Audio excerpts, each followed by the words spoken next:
The moon hung heavy and luminous in the midnight sky, casting a pale, ghostly glow over the dense woods that bordered the small town of Ravensbrook. The townsfolk rarely strayed far from the safety of their homes once the clock struck midnight, especially on nights when the full moon crept across the sky like a silent predator. Tonight was one of those nights. 17-year-old Emma Carter had always been fascinated by the stories that swirled around the town's legends, tales of strange sightings, eerie howls, and shadowy figures darting through the trees.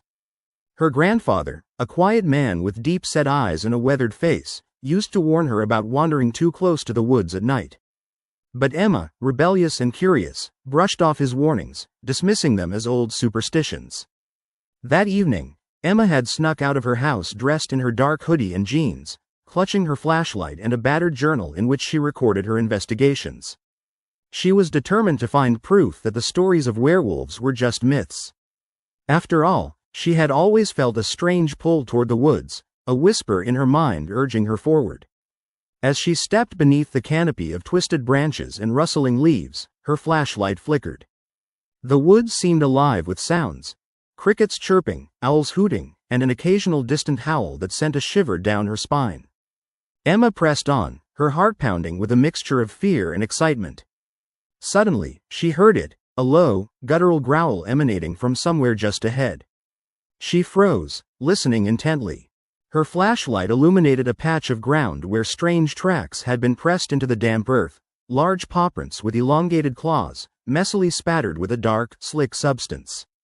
Emma's pulse quickened. These were no ordinary animals. A cold wind swept through the trees, and Emma buried her face in her hands, whispering to herself, "Just animals. Nothing more." But as she looked up, she saw them. A figure emerged from the shadows, a hulking form with glowing eyes and patches of mottled fur. Its face was that of a man, or at least it had once been, with a long snout and sharp teeth that flashed in the moonlight. Its limbs were unnaturally elongated, and in its claws, it held something, her journal. Emma's breath caught in her throat. She wanted to run, to scream, but terror rooted her to the spot. The beast tilted its head as if studying her, then tossed the journal to the ground with a snarling growl.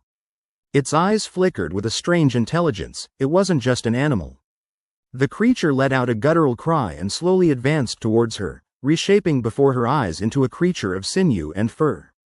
Its fangs gleamed, and its claws scraped the ground as it prowled closer, a creature caught between human and beast.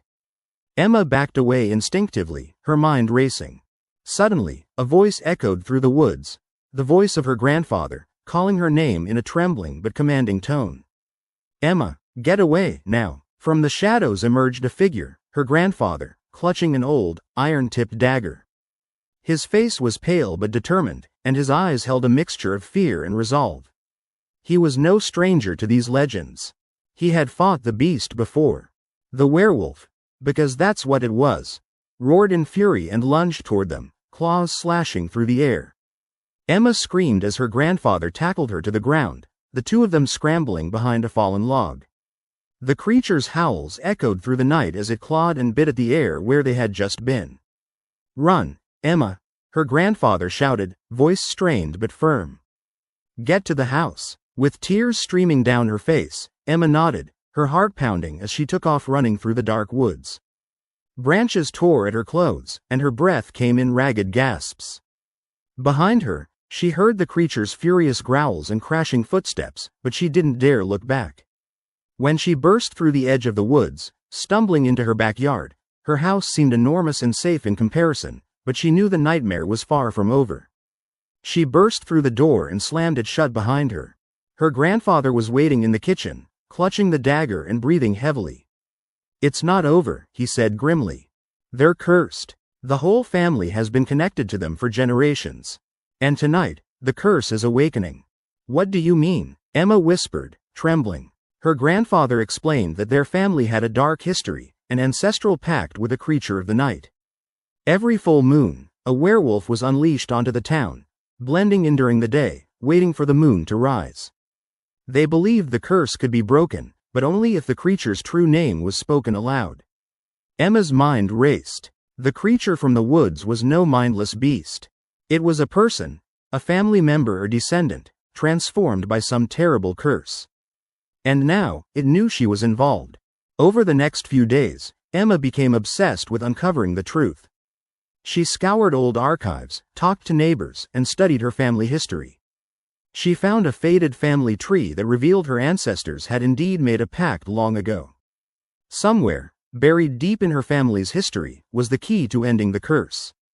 But her fears intensified when she noticed strange things happening, doors creaking open on their own, glimpses of shadowy figures lurking outside her window, and the unsettling feeling that she was being watched. One night, the full moon rose again, casting an eerie glow over Ravensbrook. Emma knew her only hope was to confront the creature, to find the truth, and to end the nightmare once and for all. Armed with her grandfather's dagger, she ventured into the woods once more, determined to face whatever haunted her family. Her heart pounded as she approached the clearing where the creature waited, its eyes coal-black, muscles tense. Faced with the beast's horrifying form, Emma took a deep breath. She knew what she had to do. Summoning all her courage, she whispered the old secret name, the true name of the werewolf, passed down through her family. The creature's form flickered, its eyes widening in recognition. Its monstrous features softened, and it collapsed into a heap of fur and human form. The family member it once was, trembling with pain and regret. As dawn approached, Emma watched as the curse lifted, the cursed beast fading into the morning light. She'd faced the darkness that threatened to consume her family, and though she knew more horrors lurked in the shadows, she felt a strange peace, knowing that some stories, even the scariest ones, could be faced and conquered.